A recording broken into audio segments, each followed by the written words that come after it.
আশা করি তোমরা সকলেই ভালো আছো। তো আজকের আমার ভিডিওতে একাদশ শ্রেণীর সেকেন্ড সেমিস্টারে তোমাদের যে প্র্যাকটিক্যাল পরীক্ষা আছে সেই প্র্যাকটিক্যাল পরীক্ষা খুব ইম্পর্টেন্ট একটি বিষয় আবহাওয়া মানচিত্র নিয়ে আলোচনা করব। তো দেখে নাও, এই আবহাওয়া মানচিত্র এমন একটি ইম্পর্টেন্ট টপিক যেখানে তোমরা যদি বুঝতে পারো তো খুব সহজেই এই নম্বরটি তুমি পেয়ে যাবে। তো আমি একবার বলে নিচ্ছি, তোমাদের আবহাওয়া মানচিত্রে কিন্তু টোটাল নম্বর আছে 4 নম্বর। তো এই 4 নম্বর কিন্তু ইজিলি পেয়ে যাবে। তো আর যদি না বোঝো তাহলে কিন্তু তোমরা কোনোভাবেই এই মানচিত্রকে বর্ণনা করতে পারবে না। তো দেখো, আবহাওয়ার মানচিত্র তো শুরু করার আগে দুটা জিনিস তোমাদের অবশ্যই বুঝতে হবে। দেখো, বিভিন্ন রকম ভাবে তোমরা বিভিন্ন ভিডিও দেখে বা বিভিন্ন স্যার ম্যাডামের বিভিন্ন রকম গাইড দেখে তোমরা হয়তো এই বিষয়টা বিভ্রান্ত হয়ে যাও যে এই বিষয়টা কি, জিনিসটা সম্বন্ধে তোমাদের সঠিক ধারণা থাকে না বলে কিন্তু তোমরা বিভ্রান্ত হয়ে যাও। তো দেখো, তো সব জিনিসই তোমাদের কিন্তু গোড়া থেকে জানা উচিত। তোমরা যদি গোড়া থেকে কিছুটা হলেও জানো তাহলে কিন্তু পুরো বিষয়টা তোমাদের জানতে সুবিধা হয়। তো সবার ফার্স্টে তোমাদের যেটা জানতে হবে যে আবহাওয়ার মানচিত্র মূলত তোমাদের সিলেবাসে 2 টাইপের হবে। একটা হলো উইন্টার আর একটা হলো সামার। তো খুব ভালো মতো দেখো, তোমাদের যে ভীতিটা আছে আবহাওয়া মানচিত্রে সেটা কেটে যাবে। তাহলে একটা হলো উইন্টার ম্যাপ আর একটা হলো সামার ম্যাপ। তা আরেকবার বলছি, ক্লাস 11-এর সেকেন্ড সেমিস্টারে তোমাদের যে প্র্যাকটিক্যাল হয় সেই প্র্যাকটিক্যালের থেকেই কিন্তু আমি এই প্র্যাকটিক্যালের উপর বেস করে কিন্তু আজকের এই ভিডিওটি খুব ভালো মতো মাথায় রাখো। তো এই উইন্টার আর সামারের এই দুটো ম্যাপ কিন্তু তোমাদের বর্ণনা করতে দেয়। কেমন? আচ্ছা, তো এই উইন্টারের ম্যাপ আর সামারের ম্যাপ কি দিবে? আমাদের ভারতের মানচিত্র দেবে। মানে আমাদের ভারতের মানচিত্র যে উইন্টারের মানে শীতকালীন একটা মানচিত্র দিবে, যে শীতকালে কি টাইপের হবে আর সামার মানে গ্রীষ্মকালে কি টাইপের হবে। তো এই ম্যাপের মধ্যে উপরে লেখা থাকবে যে উইন্টার হলে সেটা হয়ে যাবে মোটামুটি ডিসেম্বর টু ফেব্রুয়ারি, হ্যাঁ। আর সামার হলে সেটা লেখা থাকবে মোটামুটি মে জুন জুলাই টাইপের, মে জুন এই কয় মাসের মধ্যে হবে সামার। তো এই যে দুটা ম্যাপ থাকবে, এই ম্যাপ দুটো তুমি কি দেখে বুঝবে? এই ম্যাপের উপরে লেখা থাকবে ডিসেম্বর অথবা জানুয়ারি অথবা ফেব্রুয়ারি, আর ম্যাপের উপরে গ্রীষ্মকাল হলে লেখা থাকবে মে অথবা জুন বা জুলাই। আচ্ছা, তো এই দুই টাইপের ম্যাপে যেই মাসেরই হোক না কেন, ডিসেম্বর টু ফেব্রুয়ারির মধ্যে উইন্টারের ম্যাপ যেই মাসেরই হোক, তো এই উইন্টারের ম্যাপ যদি আসে তাহলে এর বৈশিষ্ট্য কিন্তু মোটামুটি এক। আর সামারের ম্যাপ যদি আসে মে টু জুন যেই রকমই হোক না কেন, এর বৈশিষ্ট্য মোটামুটি এক। তো এটুকু বোঝাতে পারলাম। আচ্ছা, তো এইবার তোমার আবহাওয়া মানচিত্র শেখার আগে তোমাকে কিছু জিনিস মানে ভালো মতো জানতে হবে। তো দেখো, যে জিনিসগুলো তোমাকে জানতেই হবে, শুধু এখন যদি আমি উইন্ডরোজ মানচিত্র তোমাদের দেখিয়ে দিই আর এখানে আমি হয়তো দেখিয়ে দিলাম তোমাদের বায়ুচাপের ঢাল, কিন্তু তোমরা কিন্তু কিছু বুঝবে না। তো সেই কারণে তোমাদের এই মানচিত্র করার আগে যেই জিনিসগুলো জানা উচিত সেগুলো নিয়ে আমি আলোচনা করছি, তারপরে আমি তোমাদের একটি ইম্পর্টেন্ট জিনিস শেখাচ্ছি। তাহলে উইন্টার আর সামারের ম্যাপ জানার পর তোমাদের কিছু সিম্বল জানতে হবে, যে সিম্বলগুলো নিয়েও কিন্তু তোমাদের আবহাওয়া মানচিত্র ব্যাখ্যা করতে হবে। কেমন?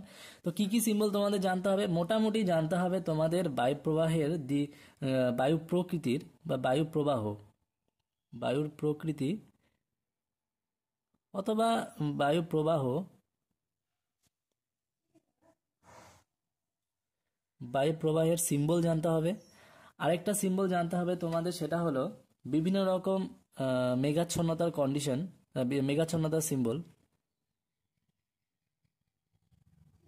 আচ্ছা, আরেকটা সিম্বল তোমাদের জানতে হবে যে বায়ুর চাপ। তো দেখো, এই 3টে সিম্বল কিন্তু তোমাকে অবশ্যই জানতে হবে, অন্যগুলো না জানলেও হবে। তো ম্যাপ ব্যাখ্যার ক্ষেত্রে তোমাকে 3টে সিম্বল জানতেই হবে। আচ্ছা, তো সবার ফার্স্ট আমি তোমাদের একটা ইম্পর্টেন্ট জিনিস শিখিয়ে দিই, সেটা হলো বায়ুর প্রকৃতি অর্থাৎ বায়ুর গতিবেগ অর্থাৎ বায়ু প্রবাহ কোন দিক থেকে কোন দিকে হয়, কিরকম টাইপের হয় এদের সিম্বল। তো দেখো, যদি এরকম কোন ম্যাপে যদি এরকম লম্বা দাগ থাকে তাহলে তুমি ধরে নেবে সেটা হলো নিস্তেজ বাতাস। নিস্তেজ বাতাস খুব ইজি জিনিস, কিন্তু নিস্তেজ বাতাস খুব তাড়াতাড়ি শিখে যাবে, ভিডিওটি ফার্স্ট ক্লাস দেখবে। নিস্তেজ, আর এই যে এরকম থাকাকালীন যদি এখানে একটা এরকম দাগ চলে আসে তাহলে এটা হয়ে যাবে 5 নট। মানে নট মানে হলো কি, নটিক্যাল মাইল, মানে এর গতিবেগ 1 nautical mile is equal to 1.85 kilometre. তো এই যে এটা মানে হলো যখন এরকম একটা দাগ চলে আসবে এখান দিয়ে, যখন এরকম সিম্পল দাগ থাকবে তখন একটা নিস্তেজ বাতাস, মানে এই বায়ুর মধ্যে কোনো গতিবেগ নেই। আর এরকম যখন থাকবে তার সাথে একটা ছোট্ট দাগ এখানে উঠে আসবে, সেটা হবে 5 নট। কেমন? আচ্ছা, আবার এরকম থাকলে এর মাথা দিয়ে যদি দাগটা আসে, বড় দাগ আসে, তখন সেটা হবে 10। তো মানে মনে রাখবে যে ছোট দাগ মানে মিডিল দিয়ে যদি আসে তখন সেটা 5, আর যদি এর থেকে বড় একটা দাগ হয়ে যায়, ডবল হয়ে যায় এর দাগের, তখন মনে রাখবে 10 নট। আচ্ছা, এইবার 10-এর জায়গায় এখানে যদি আরেকটা ছোট্ট আসে তখন কি হবে, সরি এইভাবে দেখালাম না, এইভাবে দেখানো উচিত। এই দাগের সাথে আটা যদি ছোট্ট দাগ আসে, তাহলে ছোট দাগের মান হলো 5 আর বড় দাগের মান হলো 10, সুতরাং হয়ে যাবে 15 নট। কেমন? তো এইভাবে এবার যতগুলো দাগ আসবে, এখানে যদি হাফ দাগের পরিবর্তে যদি এরকম দুটো সমান দাগ থাকে তাহলে এটা হয়ে যাবে 20। তো এইভাবে যত বাড়বে তত নটের হিসাব বাড়বে। তো বোঝাতে পারলাম নটের হিসাব। আর নট মানে কি? বায়ুর গতিবেগ। যত নট বেশি হবে তত বায়ুর গতিবেগ বেশি হবে। আচ্ছা, এবার এরকম নটের সাথে যদি এইরকম সিম্বল থাকে আর পুরোটা যদি কালো দ্বারা ঘেরা থাকে, তাহলে সেটা কি হবে? তাহলে তখন সেটা হবে প্রচুর ঝড় হচ্ছে এই বাতাসে। বোঝাতে পারলাম? তাহলে এই সিম্বলগুলো কিন্তু খুব ইম্পর্টেন্ট সিম্বল, আর এই সিম্বলগুলো কিন্তু তোমাকে জানতেই হবে। আর এটা যদি না জানো, তুমি কিন্তু কোনো রকম যেই ছবি আমি তোমাকে দেখাই না কেন বা যেই ম্যাপে তোমাকে দিই না, তুমি কিন্তু কিছু বুঝবে না। তো সুতরাং কোনো রকম অন্য কোনো কিছু শেখার আগে তোমাকে আবহাওয়ার মানচিত্রে এই জিনিসগুলো শিখতে হবে। তাহলে খুব ইজি জিনিস, খুব কঠিন না। আমি কিন্তু খুব সিম্পলি শিখালাম যে তোমরা মুখস্থ করার চেষ্টা করবে না। দেখবে ছোট দাগ মানে 5, ছোট দাগের সাথে বড় দাগ থাকে মানে এটা 15, আর বড় দাগ যদি দুটো থাকে তাহলে হলো 20, আর দুটো 20 মানে বড় দাগ তার সাথে আরেকটা ছোট দাগ হয়ে গেলে হয়ে যাবে 25। তাহলে একটা ছোট্ট দাগ মানে 5 নট করে। আর যত দাগ বেশি থাকবে তত বায়ুর গতিবেগ বেশি থাকবে। তো বোঝাতে পারলাম? তাহলে এগুলো হলো বায়ু গতির সিম্বল। এই সিম্বলগুলো তোমাকে মাথায় রাখতে হবে, আর এই সিম্বল থেকে আমাকে বুঝতে হবে কত বেগে বায়ু প্রবাহিত হচ্ছে। তাহলে এটা কিন্তু বায়ুর দিক এবং গতি নির্ণয় করতে সাহায্য করবে ম্যাপে। আচ্ছা, এরপরে আরেকটি ইম্পর্টেন্ট জিনিস তোমাকে শেখাবো, সেটা হলো মেঘের পরিমাণ,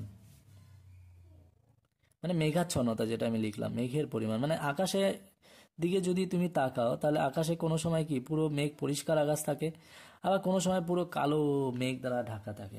তো এটা কিভাবে দেখানো হয়? এটা দেখানো হয় যে এরকম গোল চিহ্ন দ্বারা। যদি এরকম গোল থাকে, পুরো ফাঁকা থাকে, তাহলে তুমি ভাবে এটা পুরো পরিষ্কার আকাশ। খুব ইজিভাবে দেখো, অত মুখস্থ করার চেষ্টা করবে না, পরিষ্কার আকাশ। আচ্ছা, এরকম গোল আছে এবং গোলের সাথে যদি এরকম পুরো গোল, তার মধ্যে যদি পুরো কালো রং থাকে, তাহলে তুমি ভাববে পুরো এটা কি মেঘ দ্বারা আবৃত রয়েছে, মেঘাবৃত। কেমন? মানে বৃষ্টি হবে, কালো মেঘ দ্বারা ঢাকা আছে। এই দুটো জিনিস কিন্তু শিখতে হবে। আচ্ছা, এরপরে কয়েকটা জিনিস শিখতে হবে যে এইবার তোমার কালো রং যদি সাপোজ এইখান থেকে এটুকু থাকে, তাহলে তোমাকে বুঝতে হবে যে এই মেঘে খুব আকাশে খুব একটা মেঘ নেই। যদি 4 ভাগ ধরা হয় টোটাল, তাহলে 4 ভাগের 1 ভাগ শুধু মেঘ দ্বারা আবৃত আছে, তাই না?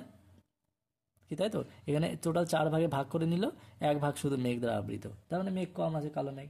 এরপরে তুমি সাপোজ এরকম দেখলে যে এরকম আছে, তার মধ্যে এরকম আছে, তাহলে কি হলো? তাহলে এটা হলো কি 4 ভাগের মধ্যে 3 ভাগই মেঘ আছে, তাই না? এখানে 1 ভাগ ছিল, 4 ভাগের মধ্যে 3 ভাগ মেঘ আছে। খুব একটা কঠিন কি? কঠিন না, কিন্তু সিম্পল। এরপরে দেখো, তুমি যদি এরকম দেখো, এর আগে এটা পুরো কালো ছিল, এবার সাপোজ এরকম এইটুকু জায়গা খালি ফাঁকা আছে আর পুরোটা কালো আছে, তার মানে কি এখানেও পুরো মেঘ আছে। 8 ভাগের মধ্যে 7 ভাগই, 8 ভাগের মধ্যে 7 ভাগ অংশ মেঘ দ্বারা আবৃত রয়েছে। তাহলে এই সিম্বলগুলো তুমি ম্যাপের মধ্যে দেখে কি বুঝবে যে আকাশে কতখানি মেঘ আছে, কতখানি মেঘ নেই। বোঝাতে পারলাম? খুব কাজে লাগবে। এগুলো যদি না বোঝো তুমি কিচ্ছু বুঝবে না, ম্যাপে কিচ্ছু বুঝবে না। তো এই দুটো জিনিস কিন্তু খুব ইম্পর্টেন্ট। আরেকটা জিনিস আমি কি বলেছি, বায়ুর চাপ। এই সিম্বলটাকে তোমাকে জানতে হবে। দেখো এই সিম্বলটা কিভাবে দেওয়া হয়? এই সিম্বলটা দেওয়া হয় সমচাপ রেখার সাহায্যে আমি বায়ুচাপ মাপবো। সমচাপ রেখা কি? আমরা সমচাপ সংজ্ঞা জানি যে যেই সমস্ত পৃথিবীতে যেই সমস্ত স্থানগুলো বায়ুচাপ সমান। সাপোজ আমি একটা এমনি ফাঁকা জায়গায় দেখাচ্ছি, মনে করো এই জায়গার বায়ুচাপ মাপা কি এমবিতে? 10 এমবি। হ্যাঁ, আবার এখানে হলো 15 এমবি, এখানে হলো 20 এমবি, তো এখানে আবার হচ্ছে 10 এমবি। তাহলে যেই সমস্ত জায়গার বায়ুচাপ সমান 10 10 এটা, তাহলে এখানে একটা রেখা টানা হয়, যোগ করে দেওয়া হয়। তাহলে এরকম করে সমচাপ রেখাগুলো যেই সমস্ত স্থানের বায়ুচাপ সমান, সেখানে এরকম কতগুলো দাগ টানা হয়। হ্যাঁ, আর সমচাপ রেখাগুলো মোটামুটি তাদের পরপর একটার পর একটা এরকম সমান্তরালে যায়। তো এই যে লাইনগুলো যেদিক দিয়ে গেছে, তার মানে আমাকে বুঝতে হবে যে এই লাইনগুলো যেই জায়গার উপর দিয়ে গেছে এই সমস্ত জায়গায় বায়ুর চাপ সমান। তাহলে সমচাপ রেখা কি এরকম লাইন দ্বারা দেখানো হয়, আর প্রত্যেকটা লাইনের শেষে মান থাকবে। 900, সাপোজ এখানে 920 এমবি, তারপর হচ্ছে 940 এমবি। প্রত্যেকটা শেষে এরকম মান থাকবে। তাহলে এই দাগগুলো দ্বারা কি বোঝা হবে? যে দাগ দ্বারাগুলো বুঝতে হবে যে এখানে বায়ুর চাপ কম, এখানে বায়ুর চাপ বেশি। কারণ 940 বেশি, তার মানে এদিক থেকে এদিকে বায়ুর চাপের ঢালটা বেড়ে গেছে। হ্যাঁ, তার মানে তুমি যদি এখান থেকে ধরো এখানে বায়ুর চাপ কম, এখানে বায়ুর চাপ বেশি, তাহলে যেখানে বায়ুর চাপ কম সেখানে তুমি লিখতে পারো লো প্রেশার জোন সৃষ্টি হবে। আর এখানে যদি বায়ুর চাপ অনেক বেড়ে যাচ্ছে তার মানে এখানে হবে কি হাই প্রেশার জোন। হ্যাঁ, এই লো প্রেশার জোন মানে হচ্ছে কম বায়ুর চাপকে দেখানো হয়, বায়ুর চাপ অঞ্চলকে দেখানো হয় এল দ্বারা, আর হাই প্রেশার জোন বা উচ্চ বায়ুর চাপ অঞ্চলকে দেখানো হয় কি এইচ দ্বারা। তো এইগুলো যদি না জানো তোমরা কিন্তু আর কিচ্ছু তোমরা ম্যাপকে ব্যাখ্যা কোনো মতেই করতে পারবে না। তো এই জিনিসগুলো আগে তোমাদের শিখে তারপরে ম্যাপ ব্যাখ্যা করতে হবে। হ্যাঁ, আর পরীক্ষা হলে তো কেউ গিয়ে ব্যাখ্যা করবে না, সুতরাং তোমাকে এই জিনিসগুলো কিন্তু আগে জানতে হবে তোমাদের। আরেকটা ইম্পর্টেন্ট জিনিস আমি তোমাদের দেখিয়ে দিচ্ছি, যদি ম্যাপের কোথাও এরকম গোল ছোট ছোট ছোট ছোট ডট চিহ্ন থাকে, এরকম কালো দ্বারা এরকম ডট চিহ্ন, তার মানে সেই সমস্ত জায়গায় বৃষ্টিপাত হচ্ছে। বৃষ্টিপাতকে এই সিম্বল দ্বারা দেখানো হয়। আর এই সিম্বলগুলোর পাশে যে 3, 4, হ্যাঁ, বা এরকম সিম্বল 5 এরকম লেখা থাকে, এটার মানে হলো এখানে 5 সেন্টিমিটার বৃষ্টিপাত হচ্ছে, এখানে 3 সেন্টিমিটার বৃষ্টিপাত, গড় 3, এখানে 4 সেন্টিমিটার বৃষ্টিপাত হয়। বুঝতে পারলাম? আচ্ছা, এছাড়াও আরেকটা ইম্পর্টেন্ট জিনিস, যেমন কি মনে করো যে তোমাদের এখানে যদি এরকম কমা চিহ্ন থাকে, মানে হচ্ছে ঝিরিঝিরি বৃষ্টি হচ্ছে, কমা চিহ্ন যদি থাকে ঝিরিঝিরি বৃষ্টি হচ্ছে, তাহলে এই সিম্বলগুলো কিন্তু তোমাকে শিখতে হবে আগে। কেমন? আচ্ছা, এইবার তোমাদের ম্যাপ, যে ম্যাপগুলো আমি বললাম, হয় দুটো ম্যাপ তোমাদের মধ্যে আসবে, হয় শীতকালীন নাহলে গ্রীষ্মকালীন। তো এটা কি আমাদের পরীক্ষা আছে ভারতের ম্যাপ, তো ভারতের ম্যাপে এই শীতকালীন ম্যাপ আর গ্রীষ্মকালীন ম্যাপকে তোমাকে পরীক্ষায় দিয়ে দেবে। কেমন? আর এই শীতকালীন আর গ্রীষ্মকালীন ম্যাপ তোমাকে দেখে আলোচনা করতে হবে। তো দেখো, আজকে আমি যে জিনিসগুলো বোঝালাম এই জিনিসগুলোকে তোমরা আগে ভালো মতো ভিডিওটা দেখে বারবার দেখো ভিডিওটাকে। একবার নয় 2 থেকে 3 বার ভিডিওটাকে দেখো, দেখে তোমরা জিনিসগুলো বোঝো। দেখো আমি কিন্তু খুব ইজিলি তোমাদের এই জিনিসটা বুঝিয়ে দিলাম, আর তোমাদের এর থেকে ইজি কেউ বোঝাবে না। কেমন? তো এই জিনিসগুলো আগে দেখো, দেখার পর এই পরে আমি যেটা তোমাদের ইম্পর্টেন্ট জিনিস দেখাচ্ছি, যে এই যে উইন্টার ম্যাপ বা সামারের ম্যাপ কি টাইপের তোমাদের পরীক্ষা হলে দেবে। কেমন? আচ্ছা, এই যে আমি এখানে বই থেকে একটা ম্যাপ দেখাচ্ছি। হুম, আচ্ছা, তো এই ম্যাপটাতে দেখো এটা কিসের ম্যাপ তোমাকে বলেছি, ম্যাপের মধ্যে লেখা থাকবে উইন্টার না কোন মাপ, উইন্টার না সামার। তো এখানে দেখো লেখা আছে 25শে জুলাই 1985, টাইম ঘন্টা সব কিছু লেখা আছে। কেমন? আচ্ছা, তো এই ম্যাপটা তার মানে জুলাই মাসের মানে কি, আমি কোন মাসে বলেছি, জুলাই মাসের মানে আমি বলেছি এটা গ্রীষ্মকালীন ম্যাপ। তাহলে আগে তোমাকে এটা দেখে বুঝতে হবে যে কোন ম্যাপ, কোন মাসের ম্যাপ, বা কোন কালে, গ্রীষ্মকাল না শীতকালে, তার মানে এটা কি গ্রীষ্মকাল। আচ্ছা, এইবার তোমাকে ম্যাপ ব্যাখ্যা করার আগে তোমাকে কয়েকটি ইম্পর্টেন্ট জিনিস তোমাকে লিখতে হবে। তো লিখার বিষয়টা আমি পরের ভিডিওতে দেখাবো, আগে ম্যাপটা বুঝিয়ে দিই। আর যারা ভিডিওটি দেখবে খুব ভালো মতো দেখবে। ম্যাপ সিম্বলগুলো যে বললাম এই সিম্বলগুলো দেখো এখানে আছে, সিম্বলগুলো বুঝলে তোমরা নিজেরাই লিখতে পারবে। আচ্ছা, আমি একটু আগে বললাম যে বায়ুর চাপ দেখানো হয় কি এই যে এরকম দাগগুলো দ্বারা। এই দেখো এগুলো সব কি, তাহলে এগুলোকে কি বললাম, কি দাগ বললাম, এগুলোকে বললাম সমচাপ রেখা। কেমন? আচ্ছা, সমচাপ রেখা, তার মানে এগুলো কি, এই যে দাগগুলো যেই জায়গাগুলো উপর দিয়ে গেছে এগুলো সব জায়গার বায়ুর চাপ সমান। কেমন? তার মানে এই যে হাজার, তার মানে 1000 MB, এই জায়গাগুলো সব পাকিস্তানের এই জায়গাগুলো দিয়ে গেছে এগুলো সব 1000 MB, এটা হলো 1002 MB, এটা হলো 1004। তো দেখো একটা জিনিস ফলো করো, এই এল মানে কি, এখানে এল আছে, এল মানে কি বলেছেন, লো প্রেশার জোন।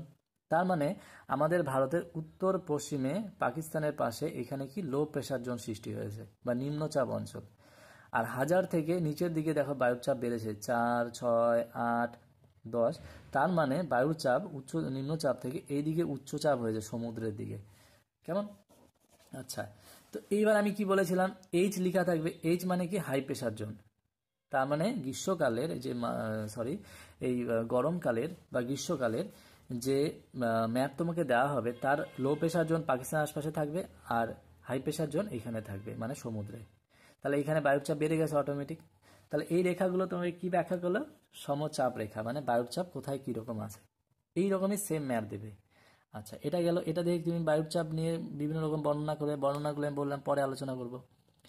এরপরে তুমি যেটা দেখতে পাবে যে এখানে মেঘাচ্ছন্নতার এই সিম্বলগুলো দেওয়া আছে, আছে না, এই যে দেখো।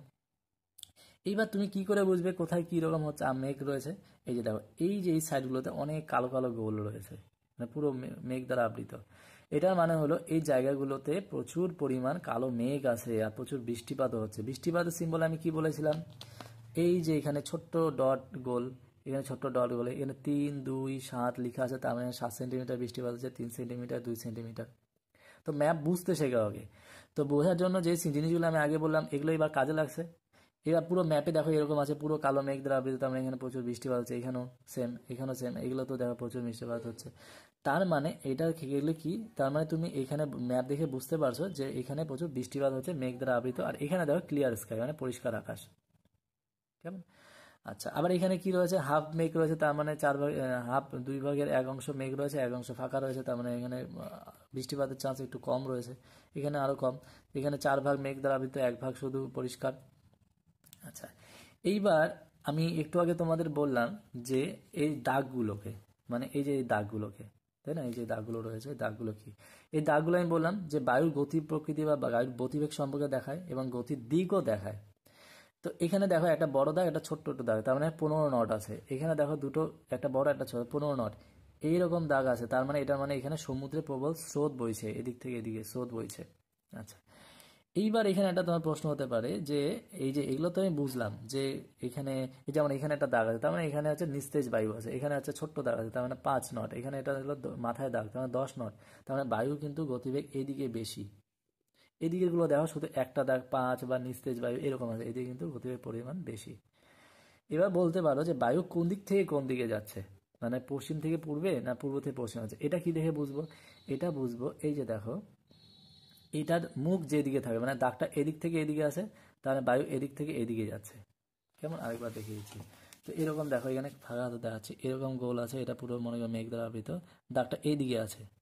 হুম, তার মানে বায়ু এদিক থেকে এদিকে যাচ্ছে, মাথায় রাখবে এই জিনিসটা। এইবার মনে করো দাগটা এইদিকে আছে, তার মানে বায়ু এদিক থেকে এদিকে যাচ্ছে, যে মুখ থাকবে ওই দিক থেকে এইদিকে আসবে। কেমন, বুঝতে পারলাম? আচ্ছা, তার মানে এর বায়ুর দিক কোন দিক থেকে কোন দিকে, বায়ু প্রবাহিত হচ্ছে এদিক থেকে এদিকে, এদিক থেকে। আচ্ছা, আমরা জানি এরা যেহেতু গ্রীষ্মকালীন ম্যাপ, তাহলে গ্রীষ্মকালে কি হয়, সমুদ্র থেকে বায়ু কি হবে, স্থলভাগের দিকে আসবে, তার মানে এদিক থেকে বায়ু সব স্থলভাগে আসে। আচ্ছা, সমুদ্র থেকে গ্রীষ্মকালে মে জুন মাসে বায়ু প্রবেশ করে, সেটা দক্ষিণ পশ্চিম মৌসুমী বলে, দক্ষিণ মৌসুমে এদিকে আসে প্রচুর। এই যে এখানে পশ্চিমবঙ্গের পর্বতে বৃষ্টিপাত হচ্ছে, এখানে বৃষ্টিপাত হচ্ছে, এই যে দেখো এখানে বৃষ্টিপাত 1, 3, 11, মানে সবচেয়ে বেশি বৃষ্টিপাত এই সমস্ত জায়গায়। মৌসিনরাম আছে, আচ্ছা চেরাপুঞ্জি আছে, এখানে 10। হ্যাঁ, তো এটা কিন্তু এইভাবে বুঝতে হবে তোমাকে।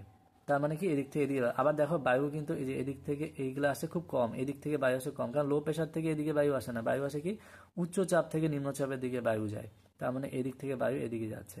তো এটা হলো জুন মাসের বায়ু মানে ম্যাপ। সেম ম্যাপ তোমাকে আবার দিবে কি মে মাসেও। আমি বললাম যে পাশাপাশি যে মাসগুলো আছে সেগুলোর ম্যাপ মোটামুটি এক হবে, কিন্তু তোমাকে যদি শীতকালীন ম্যাপ দেয়, শীতকালীন ম্যাপ কিন্তু চেঞ্জেস হয়ে যাবে। তো এখানে শীতকালীন ম্যাপ আছে নাকি আমি একবার দেখিনি, শীতকালীন ম্যাপ থাকলে আমি দেখাচ্ছি। এই যে দেখো, এটা হলো শীতকালীন ম্যাপ জানুয়ারি মাসের। জানুয়ারি মাসের মানে কি শীতকালীন ম্যাপ। এইখানে দেখো, একটু আগে আমি বললাম এখানে কি ছিল, হাই প্রেশার জোন ছিল আগে, উচ্চচাপ অঞ্চল ছিল, এবার কিন্তু সেটা এখানে নেই। তুমি দেখো বায়ুচাপ যে দাগগুলো আছে উপর দিকে বেড়েছে, 12, 14, 16, 18, 20 এদিকে বায়ুচাপ বেড়ে যাচ্ছে, তার মানে এই সমস্ত জায়গায় উচ্চচাপ অঞ্চল আছে। তাহলে ঠিক তা উল্টোটা হবে গ্রীষ্মকালের তুলনায়। গ্রীষ্মকালে ছিল ওপরে নিম্নচাপ, এখানে হবে উচ্চচাপ, এখন ওপরে উচ্চচাপ আর নিচে হবে নিম্নচাপ, আবার উচ্চচাপ থেকে নিম্নচাপের দিকে বায়ু আসে, তার মানে বায়ু এদিক থেকে এদিকে আসবে। কেমন, আর পুরো পরিষ্কার আকাশ। শীতকালে আমাদের এখানে কি বৃষ্টিপাত হয়, বেশি হয় না, পরিষ্কার আকাশের জন্য মেঘ কম থাকে। এই আশপাশে সমুদ্রের কাছাকাছি একটু হালকা পরিমাণ বৃষ্টিপাত হয়, আর এই উত্তর পশ্চিম ভারতে একটু একটু হালকা পরিমাণ বৃষ্টিপাত হয়। তো এই তো হলো ব্যাপার। এইবার তোমরা বলতে পারো যে, আশা করি আমি বোঝাতে পারলাম, এখানে কোথাও সমস্যা থাকলে তোমার কমেন্ট বক্সে অবশ্যই কমেন্ট করে জানাবে। তো এরপরেও যদি কোথাও কোশ্চেন থাকে বলবে, আমি চেষ্টা করব। তো আমি যেগুলো দেখালাম তোমরা বুঝতে পারলে, এইখানে দেখো আরেকটা জিনিস তোমাদের এখানে দেখানো উচিত, এই যে 8 উল্টা 8 সিম্বলটা আছে না, মানে এটা একটু ঘোলাটে অস্পষ্ট, এখানে মানে এই সিম্বলটা মানে হলো এই সমস্ত জায়গায় একটু অস্পষ্ট অবস্থা রয়েছে বায়ু। যেমন, আচ্ছা, তার মানে এই যে এগুলো জায়গায় যে 8 সিম্বল আছে, এগুলো মানে বায়ু একটু কি অস্পষ্ট অবস্থায় রয়েছে, হ্যাঁ, ঘোলাটে ঘোলাটে, মানে হালকা কুয়াশা কুয়াশা অবস্থান। তাহলে শীতকাল, যেহেতু শীতকাল মানে কি, এই যে 8 মানে কি, শীতকাল মানে কি একটু কুয়াশা কুয়াশা থাকবে, পুরো মেঘ পরিষ্কার থাকবে না, হালকা কুয়াশা রয়েছে, তো এটাই এটা সিম্বল। তো এই হলো পুরো ম্যাপের ডিটেলস, আমি ম্যাপগুলোর ডিটেলস বুঝিয়ে দিলাম। এরপরে ভিডিওগুলোতে আমি পরপর যে ম্যাপের বায়ু প্রবাহ নিয়ে বিভিন্ন রকম যে ছবি এবং বর্ণনা কীভাবে করবে সেটা বলবো। এর পরের আরেকটি ভিডিওতে আমি কিভাবে ওই বায়ুর চাপে বর্ণনা করবে সেটা বলবো। তো তোমাদের পরীক্ষাতে কিন্তু হয় এই উইন্টার নয়তো সামার, এই দুইটার মধ্যে একটা ম্যাপ দিবে, আর তোমাকে বর্ণনা করতে হলে হয় বায়ুর গতি প্রকৃতি, বায়ু প্রবাহ, অথবা মেঘাচ্ছন্নতা, অথবা বায়ুর চাপ নিয়ে বর্ণনা করতে হবে। তো তোমাদের সিলেবাসে এটাই আছে। তো আরেকবার বলে নিই, তোমাদের ওয়েদার ম্যাপে ইংরেজিতে আমি সিলেবাসটা দেখিয়ে দিচ্ছি, তোমরা দেখে নাও। হ্যাঁ, যে daily weather map January and July month, মানে যে গ্রীষ্মকাল অথবা শীতকালের ম্যাপ দেবে। হেডস প্রেশার মানে বায়ুর চাপ বা প্রেশার কন্ডিশন, বায়ুর চাপের যে পরিস্থিতিগুলো এটা। উইন্ড কন্ডিশন মানে হচ্ছে বায়ু প্রবাহ এগুলো। স্কাই কন্ডিশন মানে মেঘাচ্ছন্নতা। ক্লাউডিনেস অ্যান্ড প্রেসিপিটেশন মানে বৃষ্টি এবং মেঘ নিয়ে। তো এই তিনটার মধ্যে যে কোনো একটা আলোচনা করতে দিবে তোমাকে ডিটেলসে আলোচনা। এবার আলোচনাগুলো তিনটে নিয়ে আমি পরপর আসবো পরের ভিডিওতে। তো আশা করি তোমাদের ভালো লেগেছে। চ্যানেলটি ভালো লাগলে অবশ্যই চ্যানেলটি সাবস্ক্রাইব করবে, এইভাবে পাশে থাকবে। ধন্যবাদ।